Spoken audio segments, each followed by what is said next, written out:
Hubungan antara anak dan Opa Hans juga Oma Rita akhirnya terungkap.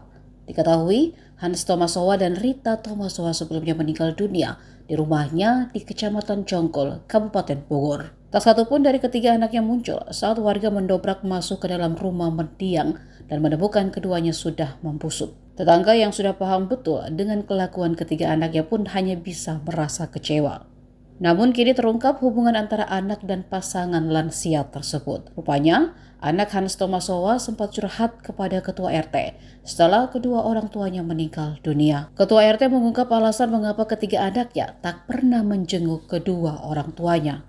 Pengakuan ini datang dari anak bungsu Hans Tomasowa dan Rita. Ia mengurai alasan kenapa dirinya tak pernah menjenguk kedua orang tuanya itu. Rupanya ia mengaku kalau hubungannya dengan Opa Hans dan Oma Rita sedang tidak harmonis. Kepada ketua RT, anak bungsu itu mengaku ada masalah keluarga di antara mereka.